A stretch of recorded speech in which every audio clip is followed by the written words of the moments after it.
Welcome back to our channel. అందరూ ఎలా ఉందండి? నేనైతే బాగున్నాను. ఈరోజు అయితే చికెన్ ఫ్రై నేను చేయబోతున్నానండి. దీనికోసం నేను ఫస్ట్గా చికెన్ అయితే నీట్గా క్లీన్గా బాగా వాష్ చేసుకుని ఆ తర్వాత చికెన్ బాగా కడిగిన తర్వాత దానిలో కావాల్సిన ఉప్పు, కారం, పసుపు, అలాగే అల్లం పేస్ట్, చికెన్ మసాలా కూడా మనం వేసుకోవచ్చండి. ఇలా వేసుకున్న తర్వాత మనమైతే ఇలాగ ప్యాన్ ముందుగా గ్యాస్ వెలిగించుకుని దాంట్లో ప్యాన్ పెట్టుకొని ఇలా మనం చేసుకోవాలండి. దానిలోకి కావాల్సిన ఆయిల్ అయితే మనం వేసుకోవాలి. ఇలా వేసిన తర్వాత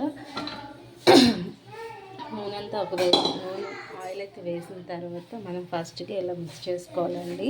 చికెన్ అయితే చూడండి ఎంత స్మూత్గా అయితే వస్తుంది. చికెన్ ఫ్రై ఇలా చేసుకుంటే మీరు మళ్ళీ టేస్ట్ చేయాలంటే ఇలానే వండుకోవాలని ముందుగా ప్రిపేర్ అవుతారండి. చూడండి చికెన్ నేనైతే బాగా మిక్స్ చేస్తున్నాను.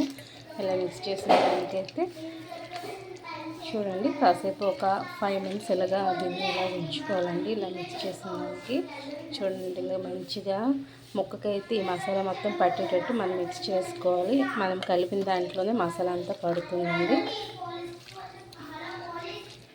చూడండి ఫ్రెండ్స్, మీరైతే ఇలా చేసుకోండి, చక్కగా ఉంటుంది. పిల్లలు కూడా ఇష్టంగా తింటారండి. మా పిల్లలకి చికెన్ ఫ్రై అంటే చాలా ఇష్టం, అందుకే నేను ఫ్రై చేయాలనుకుంటున్నాను. అలాగే కర్రీ కూడా చేస్తానండి, కాకపోతే ముందైతే చికెన్ ఫ్రై చేశాక ఆఫ్టర్ కర్రీ చేస్తాను. ఇలా మిక్స్ చేసిన తర్వాత ఫ్రై చేయడానికి మనం ముందుగా ఆయిల్ అయితే బాగా హీట్ అవ్వాలండి. అలా వేడెక్కిన దాంట్లో మాత్రం ఇలా చికెన్ వేసుకోవాలి. చూడండి ఫ్రెండ్స్, నేనైతే చికెన్ ఇలా ఫ్రై చేసుకుంటున్నాను. చూడండి ఫ్రెండ్స్ ఎలా ఫ్రై అవుతుందో.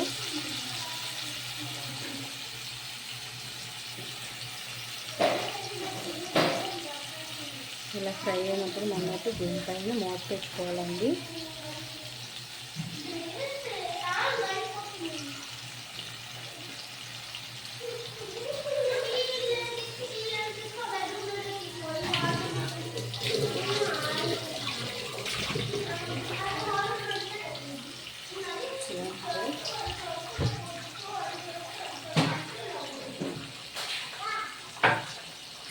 చూడండి నేనైతే ఇలా కలుపుకుంటున్నాను.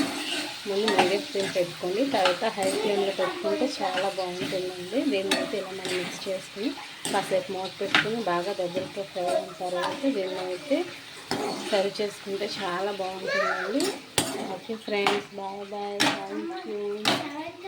ఇలాగే రెసిపీస్ అన్ని చూడండి, సపోర్ట్ చేయండి, లైక్ చేయండి, అలాగే సబ్స్క్రైబ్ చేయండి, షేర్ చేయండి friends. Okay friends, bye bye, take care.